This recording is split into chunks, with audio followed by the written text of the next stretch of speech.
Yeni bir videodan herkese tekrardan selamun aleyküm. Bugünkü videomuzda da yine gündemdeki gelişmeleri sizlere aktarmaya devam edeceğim. Kıymetli dostlar, bugün yine tahmin edeceğiniz üzere oldukça yoğun bir gündemle sizlerin karşısında olacağım. Bugünkü ilk konu başlığımızda hep birlikte bir öğle saatlerinden beridir gündemimizi meşgul eden bir olaya gidiyoruz. Kerkük'te çok hareketli gelişmeler yaşanmakta. Kıymetli dostlar, Türk Silahlı Kuvvetlerine ait olan Aksungur sabah saatlerinde videolarını gördünüz zaten. Kerkük semaları üzerinde düştü veyahut da düşürüldü.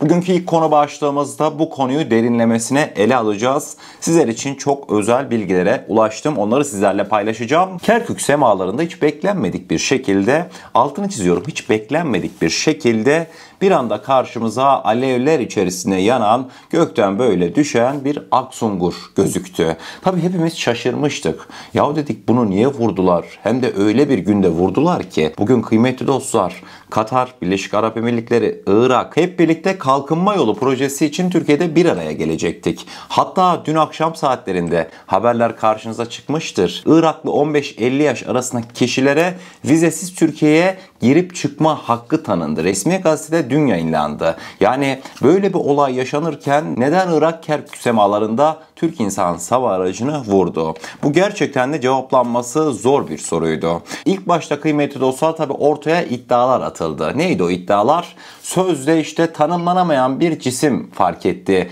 Irak Hava Kuvvetleri hava sahasında. Devamında o tanımlanamayan cismi düşürdü, vurdu iddialar yer almaktaydı. Daha sonrasında düşürme anları ortaya çıktı. İki farklı yine bu alanda da iddia bulunmaktaydı. Birincisi Mempets. Mempets atışıyla Aksungur'umuz düşürüldü. Hemen devamındaki daha güçlü olan, benim de inanmış olduğum iddia, Pantsir sistemi. Bilineceği üzere Irak'ın elinde Pantsir sistemleri bulunmakta. Yanlış hatırlamıyorsam 20, 22, 23 civarında Pantsir sistemi var ellerinde Irak hükümetinin. Zaten sosyal medyada görüntüler iyice dolaşıma sokulduğunda Pantsir atış anları karşımıza çıktı. Şu an görmüş olduğunuz görüntülerde Irak'a ait Pantsir sistemleri Türk insansız hava aracına atış gerçekleştirmekteydi. Ayrıca belirtmek isterim ki Pantsir'den 4 farklı atış yapıldı. Iraklı bölge kaynakları tarafından belirtilmekteydi. Aksungur insansız hava aracımızın ilk düşüş anları, alev alev yanarken düşmüş olduğu anlar bir karşımıza gelsin. Daha sonrasında bir değerlendirmede bulunacağım. Evet kıymetli dostlar, görmüş olacağınız üzere Aksungur'umuz vurulduktan sonra bu şekilde alev alarak düşmeye başladı. Düşüş hızına lütfen dikkat edin. Resmen süzülerek düşüş gerçekleştiriyor. Öyle çok yüksek bir sürat bulunmamakta. İşte sizlere dedim ya, çok yüksek bir süratı bulunmamakta Aksungur'un diye. Kıymetli dostlar, bu ne anlama geliyor biliyor musunuz? Türk Silahlı Kuvvetleri sizce Aksungur'umuzu gizlemek isteseydi gizleyemez miydi? Size soruyorum. Yani çok mu zor Aksungur'umuz 25-35 bin fit aralığına bir çıksın, ne Pantsir görür ne Mempets görür. Haksız mıyım? Göremezdi. Yani şunu net bir şekilde anlayabiliriz. Türk Silahlı Kuvvetleri beklemiyordu. Aksungur'umuzu biz gizlemiyorduk. Yani Aksungur gizlenmek isterken Iraklılar tarafından vurulmadı ki. Zaten mevcut şöyle bir duruma baktığımızda Irak'la Türkiye uzunca bir süreden sonra bu kadar yakın ilişki gütmeye başlamış. Yani size mantıklı geliyor mu? Siz olsanız insansız hava aracımızı vururlar diye düşünür müydünüz? Düşünmezdiniz değil mi? Burada ne devreye giriyor diyebilirsiniz. Oğlum sonuçta İHA vurulmuş. Neden vurdular?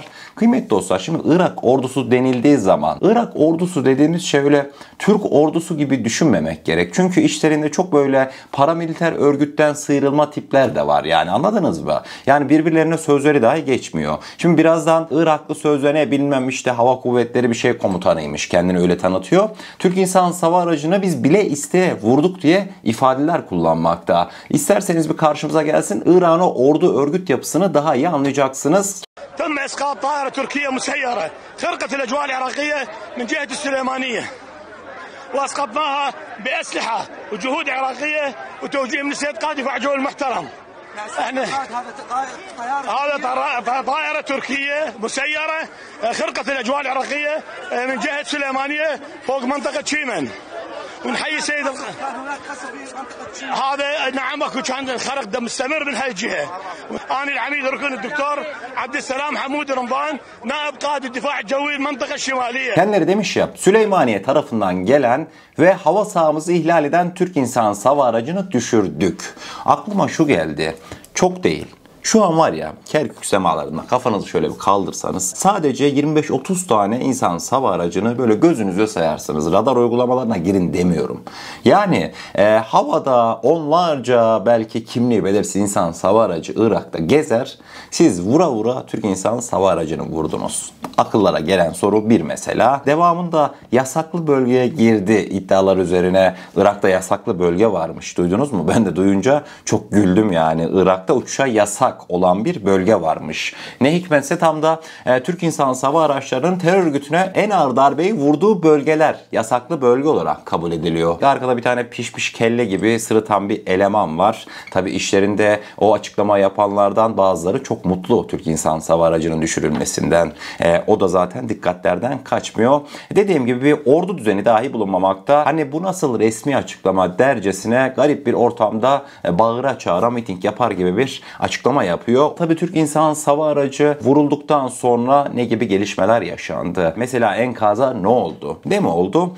Sözde Iraklı güvenlik birimleri fotoğrafta görmüş olacağınız üzere kıymetli dostlar, Aksungur'umuzun enkazını bu şekilde Kerkük Emniyet Genel Müdürlüğü'ne götürürken görüntülendi. Düşüncelerinizi lütfen yorum olarak belirtin. Bir soru sormak isteyeceğim. Sizce ne dersiniz? Türk Silahlı Kuvvetleri o parçaların peşine düşer mi? Eğer öyleyse Kerkük'teki dostlarımıza iş düştü demektir. Kerkük Emniyet Müdürlüğü'ndeki artık istihbarat ağı falan filan derken kritik parça varsa, ki ben zannetmiyorum, zaten gizlediğimiz bir şey değil. Yazılımına ulaşmak, orayı geçin zaten, Iraklardan böyle bir şey beklemek. Yani iç basında bu haber çıktı, işte Irak Türk İHA'sı düştü falan, kimse beklemiyor. Hani ulan Irak nasıl düşürsün? Ya gerçekten de öyle. Bunların ağababaları kıymetli dostlar bir emiri çaktı. Kim olabilir? ABD olabilir. Devamında İran olabilir. Irak'la ilişkilerimizin çok yakın olduğu bir dönemde hemen kendilerine yakın subayları bulup kendi aralarında emir komuta zincirindeki bazı aksaklıkları kullanaraktan böyle bir emir verilmiş olabilir. Türk Silahlı Kuvvetleri bu saldırıya bir cevap vermeyecek midir? Vermez olur mu? Saldırılara cevabı zaten Türk Silahlı Kuvvetleri her zaman vermekte. Sosyal medyada bir de öyle bir kitle çıktı. Diyorlar işte ne oldu? Yaptıkları yanlarına kar kaldı. Yaptıklarının yanlarına kar kaldı falan yok. Zaten burada her hafta düzenli bir şekilde anlatıyorum. Her hafta bir tane Milli İstihbarat Teşkilatımız nokta atışı. Ya geçen daha 130-140 kilometre hızla giden aracı vurmadık mı? Biz nerede vurduk o aracı? Sivas'ta vurmadık. Gittik yine Irak topraklarında vurduk. Biz zaten gereken cevabı veriyoruz. Yalvarıyor şu an PKK'lılar. Nereye yalvarıyor biliyor musunuz? Türk insansız hava araçlarının uçmasına izin vermeyin diye Iraklılara, Irak askerlerine yalvarıyor. Ve böyle yandaşlarını devreye sokaraktan da ara sıra bunun gibi işlere girişeceklerdir. Yani bunlara hiçbir şekilde şaşırmamak gerek. Düşen bir tane insansız hava aracımız. Üzerinde bir tane pilotumuz var mı? Yok. Rabbime bin şükür der geçer giderim. Pek de takmam. Hani Selçuk Bayraktar diyordu ya, kuş ölür sen uçuşu hatırla. Ne olacak? Aksungur. Mühendislerimiz 2 saat fazla çalışır ya bir hafta. Vallahi billahi hiçbir şey değil. Yani bundan dolayı pek de dert etmeye gerek yok. Dediğim gibi ilk başta Aksungur gizlenmek isteseydi, görün bakayım o Pantsir Aksungur'u görür müydü? Libya'da ne oluyordu? Biz Pantsir'den gizlenemiyor muyuz? Bilmiyor muyuz Pantsir'in açığını? Biliyoruz. Yani Türk Silahlı Kuvvetleri böyle bir şeyi beklemiyordu. Resmi makamlar Iraklı makamların şu an yani tabiri caizse içinden geçmiştir. O bir kesin ama bakalım neler yaşanacak, gelişmeleri sizler için takipte olmaya devam edeceğim. Devamında bugünkü ikinci konu başlığımızda. Şimdi son günlerde tartışılan bir başka konu var. Özellikle de S-400 sistemlerine ilişkin, işte S-400 sistemleri başka bir ülkeye verilecek. O ülkeler arasında Azerbaycan var, Pakistan var, son olarak Kuzey Kıbrıs Türk Cumhuriyeti bulunmakta. İşte o S-400'ler onlara verilip devamında işte ABD'den F-35 alınacak tartışmaları yine çoğaldı. Sayıca çoğaldı sosyal medyada. Bir başka tartışma daha açıldı. Yine biz F-35'leri alıyormuşuz bunların dediği senaryoya göre. O senaryo nasıl? İşte neymiş? Biz Ankara Mürtet'te S-400'lerin başına ABD'li askerleri getirtecekmişiz. Sonrasında o ABD'li askerler işte S-400'leri düzenli olarak kontrol edeceklermiş. Bak işte kullanmıyoruz, kutusunda duruyor. Sanki işte paket çikolata söyledi, bak açmadım, kutusunda duruyor dercesine işte biz aldık fakat kullanmıyoruz, gelin kontrol edin diyecekmişiz. Devamında da ABD'ler bize F-35 verecekmiş. Bu tür iddialar dönmekteydi. Bugün Milli Savunma Savunma Bakanlığı artık bu iddialara bir cevap verdi. Detaylar bir karşımıza gelsin. Türkiye'nin Rusya'dan satın aldığı S-400 hava savunma sistemlerinin satılacağı ile ilgili iddialara bugün Milli Savunma Bakanlığı kaynakları bir açıklama yaptı. Türk medyasına bilgi veren Milli Savunma Bakanlığı kaynakları ülkemizin hava savunma ihtiyacına yönelik sistem gereksinimi devam etmektedir. Bu kapsamda S-400 hava savunma sistemi Türk Silahlı Kuvvetleri'nin envanterinde bulunmaktadır. Mevcut durumda bu konuyla ilgili yeni bir gelişme bulunmamaktadır diye açıklamalarını sonlandırmıştı Milli Savunma Bakanlığı. İşte cevap bu ya. Ne öyle neymiş ABD'liler S-400'ü kontrol edecek? Vallahi var ya, kanım çekildi. Yani bir Türk vatandaşı nasıl bile isteye böyle bir açıklamayı yapar? Yani adamın gönlü şuna izin veriyor. Elin işte ABD'li Johnny'si gelecek, bizim Mürtet Havaalanı'na girecek, S-400'ün en gizli komuta merkezine kafasını sokacak. Zaten Rusya'nın ne diyeceğini falan geçtim. Hadi onu hallettiler diyelim. ABD'li komutan düşünsenize, eli arkada şöyle bakacak. Aşılar mı aşmadılar mı? Yani bunu bir insanın yüreği nasıl kabul eder? Gerçekten de akıl alır gibi değil. Ama bu iddialara güzel bir şekilde cevap vermiş. Kısacası S-400'ler yine faaliyetlerine tam gaz devam ediyor demiş Milli Savunma Bakanlığımız diyorum ve devamında 3. konu başlığımıza gidelim mi? Yine sosyal medya haberlerinde sizler için önemli gelişmeleri bir güzel değerlendirdim. Detaylar bir karşımıza gelsin. Devamında kıymetli dostlar, hayırlı uğurlu olsun. Geçtiğimiz günlerde sizlere haberini aktarmıştım. Avrupa Birliği, Yunanistan ve Güney Kıbrıs Rum yönetimine sırt döndü. Girit'le ilgili kablo muhabbeti vardı. Hatırladınız mı? İşte Güney Kıbrıs Rum yönetiminden Girit'e elektrik kablosu gidecekti. Rum basınına göre Girit'le ilgili kablo Türkiye'ye takılmış. Güney Kıbrıs, Yunanistan, İsrail arasında denizden elektrik bağlantısıyla ilgili projeden vazgeçildiği bildirildi. Yunanistan'ın projeye hem maliyet hem de Türkiye korkusu nedeniyle sıcak bakmadığı kaydedildi. Elektrik projesinin geçeceği bölgenin Türkiye'nin kıta sahanlığına girdiği, bu nedenle projenin sonuçlanmasının imkansız olduğu görüşü ağırlık kazanmış. Zaten son olarak Avrupa Birliği Yunanistan'a Türklerle karşı karşıya gelirseniz ben sizi korumam deyince Yunanlar da ne yapacak? Yunanistan ben de bu projede yokum diyerek Rum kesimine böyle bir ifade kullanmış. Hemen devamında Macron'un Ali Cengiz oyununu anlatayım mı sizlere?